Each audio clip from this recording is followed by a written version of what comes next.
Details లోకి వెళదాం. హైదరాబాద్ లో మరోసారి ఉగ్ర లింకులు కలకలం రేపుతున్నాయి. ఉగ్రవాద సంస్థ ఐఎస్ఐతో సంబంధాలు ఉన్న వ్యక్తిని మేడ్చల్ పోలీసులు అరెస్ట్ చేశారు.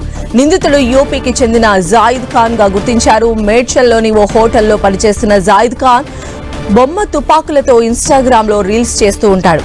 అయితే ఆ రీల్స్ వైరల్ కావడంతో రాణా హుసేన్ హబీబ్ అనే ఇద్దరు ఐఎస్ఐ సానుభూతి పరులు జాయిద్ ఖాన్ ను కలిశారు. జాయిద్ ఖాన్ కు ఆయుధాలు ఇస్తామని డీల్ కుదుర్చుకున్నారు. దీంతో జాయిద్ ఖాన్ తరచూ రాణా హుసేన్ హబీబ్లను కలుస్తూ ఉండడంతో స్థానికులు అనుమానంతో పోలీసులకు ఫిర్యాదు చేశారు. జాయిద్ ఫోన్లో వాయిస్ కాల్స్, వాట్సాప్ చాటింగ్ ను గుర్తించిన పోలీసులు ఐఎస్ఐతో సంబంధాలు ఉన్నట్లు నిర్ధారించారు. నిందితుడి నుంచి 2 నకిలీ తుపాకులు స్వాధీనం చేసుకున్నారు.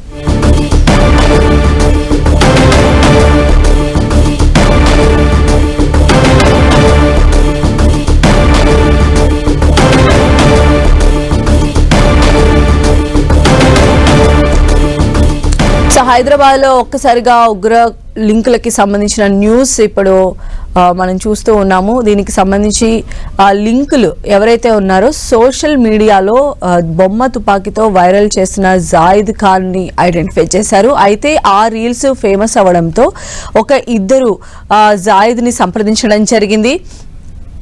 మరిన్ని అప్డేట్స్ మా ప్రతినిధి కిరణ్ మనకు అందిస్తారు. కిరణ్, సంధ్య, ఉగ్రవాద సంస్థ ఏసైతో సన్నిహిత సంబంధాలు మెయింటైన్ చేస్తున్న హైదరాబాద్కు సంబంధించి ఉత్తరప్రదేశ్ నుంచి ఇక్కడ హోటల్లో పనిచేస్తున్న జాయిద్ ఖాన్ అనే ఒక వ్యక్తిని మేడ్చల్ పోలీసులు అదుపులోకి తీసుకోవడం జరిగింది. గడిచిన కొద్ది రోజులుగా ఇతడు బొమ్మ తుపాకీతో ఇన్స్టాగ్రామ్లో రీల్స్ చేస్తూ ఆ తర్వాత ఉగ్రవాద సంబంధించిన వారితో సన్నిహిత సంబంధాలు కొనసాగిస్తున్నట్టుగా ఇప్పటికే మేడ్చల్ పోలీసులు గుర్తించారు. గడిచిన కొద్ది రోజులుగా ఇటు బొమ్మ తుపాకీతో ఇన్స్టాగ్రామ్తో పాటు వివిధ సోషల్ మీడియా ప్లాట్ఫామ్లో కూడా అతడు సంబంధించిన వీడియోలు వైరల్ అయ్యాయి. దీనికి సంబంధించి ఆ తర్వాత ఐఎస్ఐకి సంబంధించిన ఉగ్రవాద సానుభూతి పరులను అతడిని కలిసి తుపాకులు ఇస్తామంటూ కూడా డీల్ కుదిర్చినట్టు తెలుస్తుంది. దీనికి సంబంధించి కౌంటర్ ఇంటెలిజెన్స్ సంబంధించిన వ్యవస్థ దీనికి సంబంధించి పూర్తిగా మానిటరింగ్ చేయడంతో వారిచ్చిన పక్కా సమాచారం మేరకు మేడ్చల్ పోలీసులు కూడా ఇటు జాయిద్ ఖాన్ను అదుపులోకి తీసుకున్నట్టు తెలుస్తుంది. ఇటు ఫైజల్ అనే వ్యక్తి ఇతన్ని ఉత్తరప్రదేశ్ నుంచి ఇటు మేడ్చల్లోని ముబారక్ హోటల్లో పనికి గుర్తించారు. అయితే ఇతడు ఎన్ని రోజులుగా ఇక్కడ హోటల్లో పనిచేస్తున్నాడు, ఇతడికి సంబంధించిన పూర్తి వివరాలను కూడా ట్రేస్ అవుట్ చేసే ప్రయత్నం మేడ్చల్ పోలీసులు చేస్తున్నారు. ఇక గడిచిన కొద్ది రోజులుగా బొమ్మ తుపాకీతో ఇన్స్టాగ్రామ్లో రీల్స్ చేసి ఆ తర్వాత ఐఎస్ఐ సంబంధించిన ఉగ్రవాదులతో సన్నిహిత సంబంధాలు మెయింటైన్ చేసినట్టుగా అందుకు సంబంధించిన కొన్ని స్క్రీన్ షాట్తో పాటు ఆ వాయిస్ మెసేజ్లను కూడా కౌంటర్ ఇంటెలిజెన్స్ సంబంధించిన అధికారులు స్థానిక పోలీసులకు సమాచారం ఇవ్వడంతో పక్కా సమాచారం అందుకున్న పోలీసులు ముబారక్ హోటల్లో పనిచేస్తున్న జాయిద్ ఖాన్ కూడా అదుపులోకి తీసుకున్న తర్వాత విచారణ సాగిన తర్వాత కూడా అతడి ఫోన్లో కొన్ని సోషల్ మీడియాతో పాటు ఉగ్రవాద సంస్థలతో సంబంధించిన కొన్ని గ్రూప్స్తో పాటు వాయిస్ కాల్స్ అదేవిధంగా స్క్రీన్ షాట్ను కూడా పోలీసులు గుర్తించింది. దీనికి సంబంధించిన పక్కా సమాచారాన్ని కౌంటర్ ఇంటెలిజెన్స్ అన్న వ్యవస్థ స్థానిక పోలీసులకు సమాచారంతో కూడా అతడి బండారం బయటపడి తెలుస్తుంది. ఇటు జాయిద్ ఖాన్ ఎవరైతే ఉన్నాడో అతడు ఉత్తరప్రదేశ్కు సంబంధించిన వ్యక్తిగా గుర్తించారు. గడిచిన కొన్నేళ్ల క్రితం ఫైజల్ అనే ఒక వ్యక్తి అతన్ని హోటల్లో పనికి కుదిర్చినట్టుగా ప్రాథమికంగా పోలీసులు గుర్తించిన పరిస్థితి కనిపిస్తుంది. ప్రస్తుతానికైతే ఇటు జాయిద్ ఖాన్తో పాటు ఇంకెవరెవరు ఉన్నారని కూడా ప్రస్తుతానికైతే కూపీలాగే ప్రయత్నం మేడ్చల్ జిల్లా పోలీసులు చేస్తున్నారు. ఇక ముఖ్యంగా జాయిద్ ఖాన్ గడిచిన కొద్ది రోజులుగా సోషల్ మీడియా ప్లాట్ఫామ్ వేదికగా తన వెంట ఉన్న బొమ్మ తుపాకీతో కూడా చేసిన వీడియోలు వైరల్ అవ్వడం, ఆ వీడియోని ఐఎస్ఐకి సంబంధించిన సానుభూతికి సంబంధించిన ఉగ్రవాదులు చూడడంతో అతడితో కలిసి పనిచేసేందుకు అతడితో ఇక్కడ హైదరాబాద్లో కొన్ని అసాంఘిక కార్యకలాపాలు చేసేందుకు డీల్ కుదిరించినట్టుగా ప్రాథమిక సమాచారం. పూర్తిగా ఈ కౌంటర్ ఇంటెలిజెన్స్ కొన్ని సోషల్ మీడియా ప్లాట్ఫామ్ మీద ఫోకస్ పెట్టిన నేపథ్యంలో కూడా ఇటు జాయిద్ ఖాన్ బండారం బయటపడింది. కాబట్టి పూర్తి స్థాయిలో జాయిద్ ఖాన్ ఒక్కడే ఉన్నాడా, లేకపోతే వీళ్ళు ఈ వీడియోస్తో వారి ఉగ్రవాద సంస్థలతో పరిచయం పెంచేందుకు ప్లాన్ చేశాడా ఏందని కూడా కొంత సమాచారం రావాల్సి ఉంటుంది. ప్రస్తుతానికైతే జాయిద్ ఖాన్ను మేడ్చల్ పోలీసులు అదుపులోకి తీసుకొని పూర్తిగా లోతైన దర్యాప్తు కూడా చేస్తున్నారు. ఎస్, జాయిద్ ఖాన్ అంటే ఈ బొమ్మ తుపాకులతో రీల్స్ చేయడం వెనుక అతనికి ఉన్నటువంటి ఒక డిఫరెంట్ కోణం అనేది ఇక్కడ మనకి చాలా స్పష్టంగా కనిపిస్తోంది. అతను ఈ నేపథ్యంలోనే హుస్సేన్ హబీబ్లను కలిశారని మనం భావించవచ్చు అంటారా?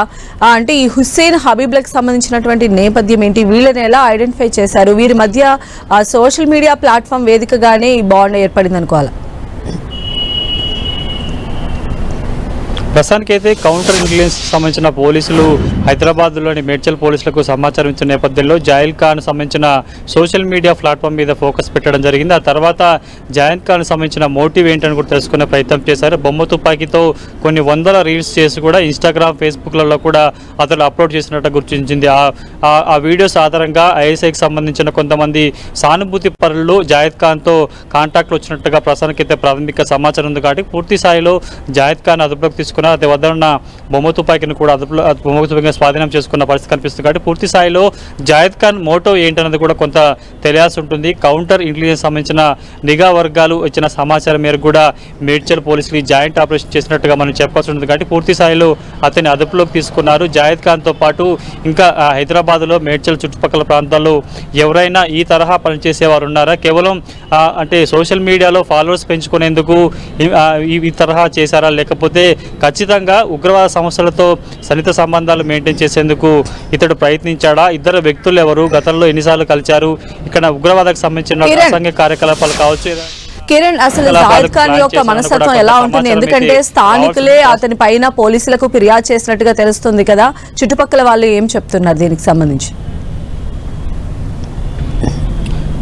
ప్రస్తుతం మనకు అందుతున్న సమాచారం ప్రకారం అయితే కౌంటర్ ఇంటెలిజెన్స్ సంబంధించిన ఒక నిఘా సంస్థ స్థానిక పోలీసులకు సమాచారం ఇచ్చిన నేపథ్యంలో కూడా జాయిద్ ఖాన్కి సంబంధించిన మోటివ్ ఏంటి, అతడు ఎక్కడి నుంచి వచ్చాడు, ఎక్కడ ఏం పనిచేస్తున్నాడు పూర్తిగా కొంత నిఘా పెట్టిన తర్వాత కూడా అదుపులోకి తీసుకున్న సమాచారం ఉంటుంది. వాస్తవానికి అయితే ఇతడు సంబంధించి ఉత్తరప్రదేశ్ ప్రాంతానికి సంబంధించిన వ్యక్తి, అక్కడ పని కోసం వచ్చినట్టుగా కొంత ప్రాథమిక సమాచారం అయితే మన వద్ద ఉంది. కాబట్టి పూర్తి స్థాయిలో అతన్ని అదుపులోకి తీసుకున్నారు.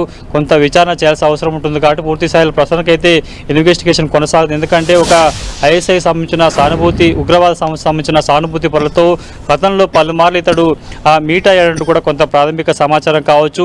వాయిస్ కాల్స్తో పాటు కొన్ని గ్రూప్ సంబంధించిన స్క్రీన్ షాట్స్ కూడా పోలీసులకు లభించిన తెలుసు. కాబట్టి పూర్తి స్థాయిలో విచారణ చేసిన తర్వాత ఇతడు మోటివ్ ఏంటి, ఎక్కడి నుంచి వచ్చాడు, అది ఉగ్రవాద సంబంధించిన సంస్థలో పనిచేసేందుకు ఇక్కడ ఉన్న వ్యవస్థను ఏర్పాటు చేసుకున్న సమాచారం కూడా రావాల్సింది. ప్రస్తుతానికైతే అతన్ని అదుపులోకి తీసుకొని విచారణ సాగిస్తున్నట్టుగా మనం చెప్పుకోవాలి.